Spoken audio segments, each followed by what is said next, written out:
Je me souviens encore du bruit de mes pas ce soir-là. Un bruit lourd, irrégulier, comme si chaque pas portait le poids des 30 dernières années de ma vie. Quand j'ai levé les yeux, mon cœur s'est arrêté net. Devant mon portail, parfaitement aligné avec la façade modeste de ma maison, se tenait une Rolls-Royce noire, immobile, brillante, presque irréelle. Pendant quelques secondes, j'ai sincèrement cru m'être trompé d'adresse. J'ai regardé le numéro sur le mur, puis la clé dans ma main. Non, c'était bien chez moi. Et cette voiture n'avait rien à faire là. Mon esprit était encore ailleurs, coincé quelques heures plus tôt, dans cette salle de réunion glaciale où tout s'était effondré. 30 ans. 30 années passées dans le même bureau, à arriver avant tout le monde, à partir après les autres, à corriger les erreurs des uns, à absorber les urgences des autres, à être celle sur qui l'on comptait sans jamais la remercier. Ce jour-là, une erreur minuscule, presque insignifiante, s'était glissée dans un dossier. Un détail. Mais devant un client influent, mon supérieur avait choisi d'en faire un spectacle. Je revois encore leur regard. Le sourire crispé de mon chef, l'ironie à peine dissimulée du client, les collègues silencieux, figés derrière leurs écrans. On m'a parlé comme à une débutante, pire, comme à une traîtresse. Les mots avaient claqué, secs, humiliants. On avait évoqué ma fatigue, mon âge, mon manque d'adaptation. Chaque phrase me retirait un peu plus de dignité. Je suis restée droite, j'ai encaissé, parce que partir aurait été leur donner raison. Quand je suis sortie du bâtiment, l'air froid m'a brûlé le visage. Je marchais sans but précis, juste pour rentrer chez moi, juste pour disparaître de ce monde pendant quelques heures. C'est là que je l'ai vu, un enfant, assis sur le trottoir, recroquevillé, les bras serrés autour de ses genoux. Il devait avoir 12 ans, pas plus. Ses vêtements étaient de bonne qualité, mais sales, déchirés, comme s'il avait dormi dehors. Ses yeux, surtout, m'ont frappé. Vide, perdu. Comme s'il avait oublié où il était censé aller. Je me suis arrêtée malgré moi. J'étais brisée, humiliée, vidée, et pourtant, je ne pouvais pas continuer mon chemin. Je lui ai parlé doucement. Il répondait par phrases courtes, hésitantes. Il avait froid, il ne se souvenait pas exactement de l'endroit d'où il venait. Sa mémoire semblait floue, fragile, comme si quelque chose s'était cassé à l'intérieur. J'ai hésité une seconde. Puis j'ai fait ce qui me paraissait évident. Je lui ai donné de quoi manger chaud, je lui ai posé mon manteau sur les épaules, et je lui ai promis de revenir avec de l'aide. Quand je suis revenue, quelques minutes plus tard, il n'était plus là. Le trottoir était vide. Mon manteau aussi avait disparu. Je suis restée figée, partagée entre l'inquiétude et une étrange sensation de vide. J'ai fini par rentrer chez moi, persuadée que cette journée ne pouvait plus rien m'offrir de pire. Et pourtant, devant cette Rolls-Royce, quelque chose me disait que ce n'était pas la fin. Le moteur était éteint, les vitres teintées, tout était silencieux. La voiture semblait m'attendre. Mon cœur battait trop fort. J'ai posé la main sur le portail sans l'ouvrir. Une part de moi voulait fuir, se cacher, disparaître. Une autre comprenait que ce qui m'attendait derrière cette scène dépassait largement l'humiliation que je venais de subir. Je ne savais pas encore pourquoi cette voiture était là. Je ne savais pas encore qui l'avait envoyée. Mais je sentais, au plus profond de moi, que la journée que l'on avait voulu utiliser pour me briser n'avait pas encore livré sa véritable conclusion. Parce que parfois, quand tout semble perdu, la vie prépare sa réponse en silence. Et ce soir-là, la réponse m'attendait devant chez moi. Je suis restée longtemps devant ce portail, incapable de bouger. La Rolls-Royce était toujours là, silencieuse, comme une question posée sans réponse. Finalement, j'ai entrouvert la grille et suis passée devant elle sans m'arrêter, comme si la regarder trop longtemps pouvait la faire disparaître. Je n'avais ni la force ni le courage d'affronter quoi que ce soit d'autre ce soir-là. J'avais besoin de me retrouver seule, enfermée dans le seul endroit où l'on ne pouvait plus me juger. À l'intérieur, ma maison était sombre et froide. J'ai allumé une lampe, posé mon sac, retiré mes chaussures mécaniquement. Tout mon corps tremblait, mais pas de froid. C'était cette humiliation accumulée, cette colère rentrée qui cherchait une issue. Je me suis assise à la table de la cuisine et pour la première fois depuis des années, j'ai laissé mes larmes couler. Pas des sanglots bruyants, des larmes silencieuses, lourdes, qui descendent sans demander la permission. Je repassais la scène encore et encore. Les mots exacts de mon chef, le rire étouffé du client, le regard fuyant de mes collègues. Personne n'avait pris ma défense. Personne n'avait dit « ce n'est qu'une erreur mineure ». 30 ans balayés en 10 minutes. J'avais été utile tant que je ne dérangeais pas, invisible tant que je ne faisais pas de vagues. Et le jour où j'ai failli, on m'a exposé comme un exemple à ne pas suivre. Je me suis demandé si tout cela en valait encore la peine. Si rester droite, silencieuse, loyale avait vraiment un sens. À quoi bon être correcte, consciencieuse, humaine, dans un monde qui semble ne récompenser que l'arrogance et le mépris? Ces pensées me faisaient honte, mais elles étaient là, insistantes, lourdes. Puis mon esprit est revenu à cet enfant, à son visage pâle, à ses mains froides quand je lui ai tendu le bol de soupe, à la façon dont il m'avait regardé quand je lui ai mis mon manteau sur les épaules. Ce regard n'était ni méfiant ni intéressé. C'était un regard surpris, comme s'il n'était pas habitué à ce qu'on l'aide sans rien attendre en retour. Cette image m'a serré le cœur. Je me suis levée pour prendre une couverture, réalisant trop tard qu'il n'était plus là. Une part de moi s'en voulait. Avais-je fait assez? Avais-je pris le bon chemin? Et si quelque chose lui était arrivé après mon départ? Cette inquiétude s'est mêlée à ma propre détresse, créant une fatigue écrasante. La nuit est tombée lentement. J'ai préparé un thé que je n'ai presque pas touché. Chaque bruit extérieur me faisait sursauter. Une voiture qui passait, des pas au loin. Je me surprenais à jeter un coup d'œil par la fenêtre, cherchant inconsciemment cette silhouette d'enfant, ou la voiture luxueuse toujours garée devant chez moi. Vers minuit, j'ai fini par m'allonger sans me déshabiller complètement. Le sommeil venait par vagues courtes, peuplées de souvenirs confus. Je rêvais du bureau, de la salle de réunion, puis du trottoir, puis de ce portail. Tout se mélangeait. Humiliation, fatigue, doute.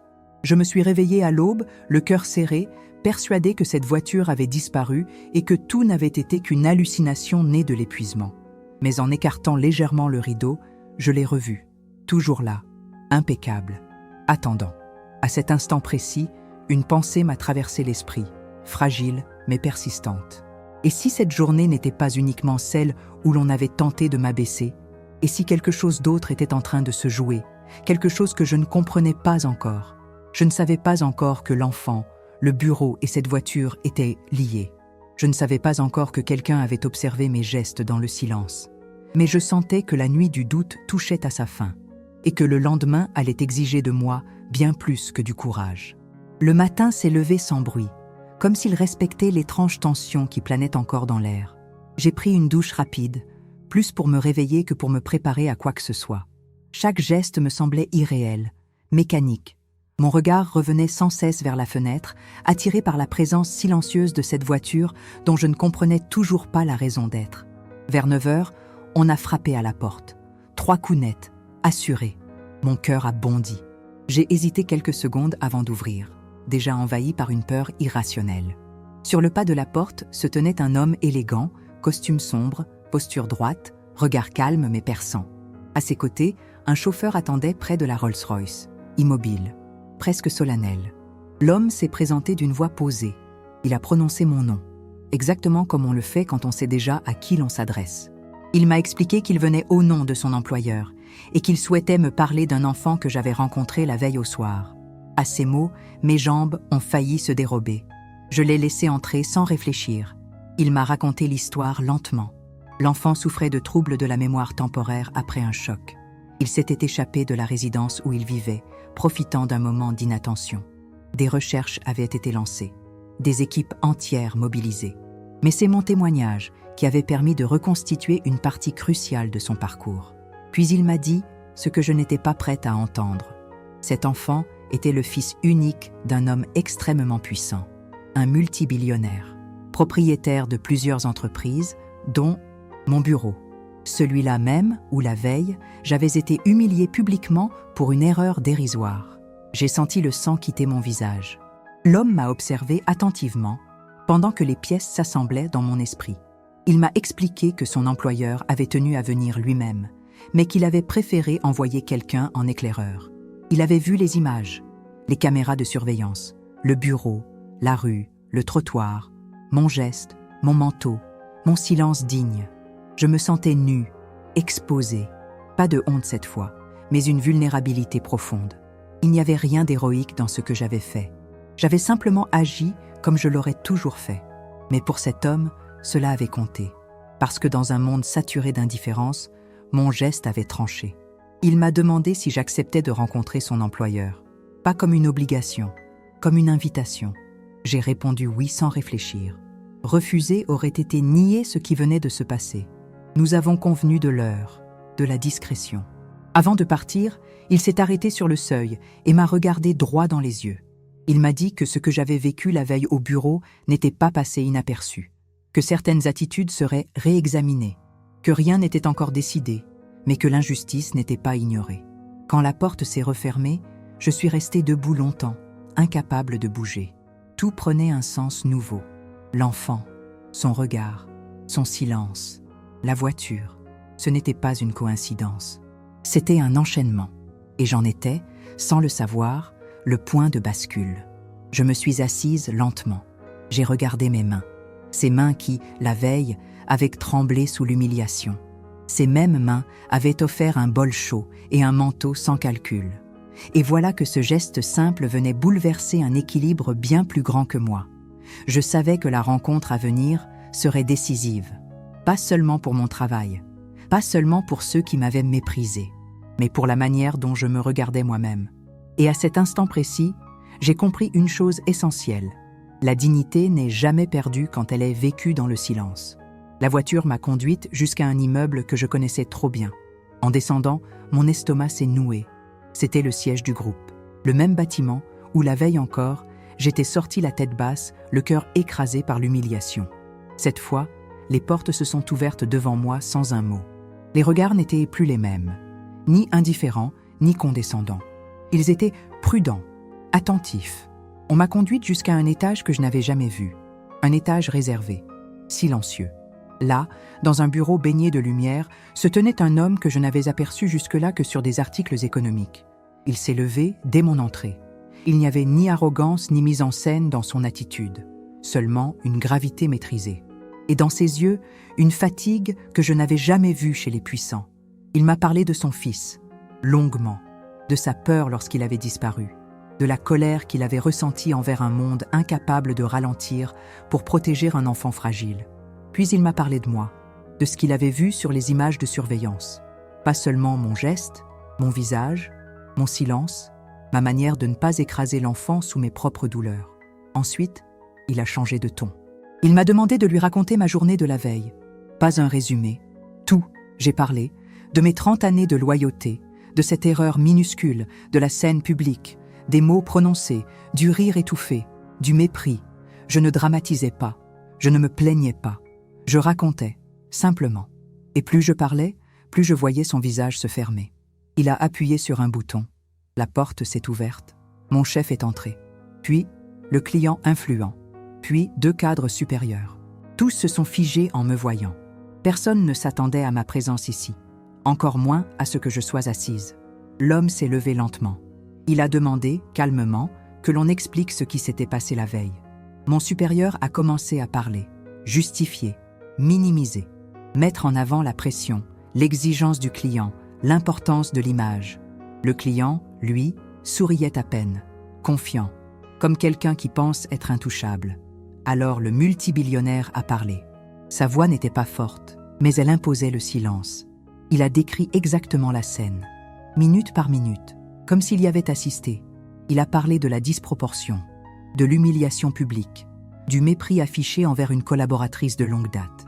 Puis il a prononcé une phrase qui a glacé la pièce. Il a dit que la manière dont une entreprise traite les plus loyaux révèle sa vraie valeur, que l'excellence ne se mesure pas à la brutalité, mais à la justice, et que ce qu'il avait vu ne correspondait pas aux principes qu'il prétendait défendre. Le client a tenté d'intervenir. Il a rappelé son influence, ses contrats, sa valeur financière. L'homme l'a regardé sans émotion. Il lui a répondu que l'argent n'achetait ni le respect ni l'impunité, et que toute collaboration fondée sur l'humiliation était une collaboration qu'il n'avait plus intérêt à maintenir. Mon chef ne parlait plus. Son visage avait changé. Il avait compris. Les décisions sont tombées sans éclat. Réorganisation immédiate, enquête interne, fin de certains partenariats, mesures disciplinaires, rien de théâtral, rien de vengeur, juste une justice froide, précise, irréversible. Puis il s'est tourné vers moi. Il m'a demandé ce que je souhaitais, pas ce que j'attendais, ce que je voulais. J'ai respiré profondément. J'ai dit que je ne cherchais ni revanche ni spectacle, que je voulais travailler dans un endroit où l'erreur humaine n'était pas une condamnation publique, où la loyauté avait encore un sens. Il a hoché la tête. Il m'a proposé un nouveau poste, une position transversale, respectée, libre, avec une reconnaissance claire de mon expérience. Il m'a dit que si j'acceptais, ce ne serait pas par pitié, mais par cohérence, parce que le système devait être corrigé. En sortant de ce bureau, mes jambes tremblaient. Pas de peur, de relâchement. L'humiliation de la veille s'était dissoute, pas effacée, mais transformée. Ceux qui avaient ri n'osaient plus croiser mon regard. Ceux qui m'ignoraient s'écartaient pour me laisser passer. Je suis rentré chez moi plus tard. La Rolls-Royce n'était plus là. La rue avait retrouvé son calme ordinaire. Mais à l'intérieur, quelque chose avait changé à jamais. Ce jour-là, je n'ai pas été élevée parce que j'étais victime. Je l'ai été parce que, même brisée, j'étais restée humaine. Et ceux qui m'avaient méprisée ont compris une vérité qu'ils n'oublieront jamais. La dignité silencieuse finit toujours par trouver sa voie. Les jours qui ont suivi ont eu une saveur étrange. Tout semblait identique en apparence, et pourtant, rien ne l'était vraiment. Je me réveillais chaque matin avec cette sensation nouvelle, presque déroutante, d'être enfin à ma place. Pas au-dessus des autres, pas en dessous, simplement à ma place. Celle qu'on ne m'avait jamais vraiment reconnue, mais que je n'avais jamais cessé d'occuper. Au bureau, le changement a été immédiat, pas bruyant, pas théâtral, mais palpable. Les regards avaient perdu leur dureté. Les voix s'étaient adoucies. Les réunions n'étaient plus des arènes. On m'écoutait. On me demandait mon avis. Certains collègues, ceux qui avaient détourné les yeux le jour de mon humiliation, sont venus me parler à voix basse. Pas pour s'excuser clairement, mais pour reconnaître, à leur manière, qu'ils avaient eu tort de se taire. Je n'ai humilié personne en retour. Je n'en ai pas ressenti le besoin. La vraie revanche avait déjà eu lieu. Elle s'appelait respect. Un respect qui ne se quémande pas, qui ne se crie pas, mais qui s'impose quand la vérité éclate sans haine. Un après-midi, j'ai reçu un message inattendu. Le père de l'enfant souhaitait me revoir. Pas pour parler de travail. Pas pour évoquer ce qui s'était passé. Juste pour me dire merci. Nous nous sommes retrouvés dans un endroit simple, loin des bureaux et des symboles de pouvoir. Son fils était là, assis tranquillement, emmitouflé dans une veste neuve. Il m'a regardé, puis il a souri, un sourire franc, présent. Il se souvenait de moi. À cet instant précis, j'ai compris que tout le reste était secondaire. Le poste, la reconnaissance, la justice professionnelle. Ce qui comptait vraiment, c'était ce moment-là. La preuve silencieuse que, même dans la pire journée de ma vie, j'avais fait le bon choix. J'avais choisi l'humanité quand j'aurais pu choisir l'indifférence. J'avais donné alors que je me sentais vide. Le père m'a dit quelque chose que je n'oublierai jamais. Il m'a dit que l'argent lui avait tout offert, sauf la certitude que son fils grandirait dans un monde juste. Et que ce jour-là, en me voyant agir sans savoir qui était cet enfant, il avait retrouvé un peu de cette certitude. Ces mots avaient plus de valeur que n'importe quel contrat. Je suis rentré chez moi en marchant lentement. La rue était la même que le soir où j'avais trouvé cet enfant. Le trottoir aussi. Rien n'avait changé. Et pourtant, je le regardais différemment. J'avais compris que la vie observe toujours, pas comme un juge sévère, mais comme un miroir patient. Elle finit toujours par refléter ce que nous sommes vraiment. Ce que j'ai vécu m'a appris une chose essentielle. Les moments où l'on est le plus brisé sont souvent ceux où l'on révèle sa véritable nature. On croit que la dignité se défend par la force, par les mots, par la confrontation. Mais parfois, elle se manifeste dans un geste simple, presque invisible. Un manteau posé sur des épaules fragiles, une soupe partagée, un silence digne face à l'injustice. Ceux qui m'avaient humilié ont continué leur chemin, avec leurs regrets, leurs peurs, leur carrière fragilisée. Moi, j'ai continué le mien, plus légère, pas parce que j'avais été récompensée, mais parce que je savais désormais que je n'avais rien perdu de moi-même, même quand tout semblait m'être arraché. Si je raconte cette histoire aujourd'hui, ce n'est pas pour dire que chaque injustice sera réparée par un miracle. Ce n'est pas pour promettre que la bonté est toujours immédiatement récompensée. C'est pour rappeler une vérité plus profonde. On ne sait jamais qui nous regarde quand on choisit d'être humain. On ne sait jamais quelles conséquences naîtront d'un geste fait sans calcul. Ce soir-là, je pensais rentrer chez moi vaincu. Je pensais que la journée se terminerait dans le goût amer de l'humiliation. À la place, la vie m'attendait devant mon portail, silencieuse, patiente, prête à me rappeler qui j'étais vraiment. Et aujourd'hui, quand je repense à cette Rolls-Royce devant ma maison, je ne vois plus une voiture de luxe. Je vois un symbole, celui d'une vérité simple mais puissante. On peut vous rabaisser, vous mépriser, vous ridiculiser. Mais tant que vous ne perdez pas votre humanité, la vie trouve toujours un moyen de vous rendre justice.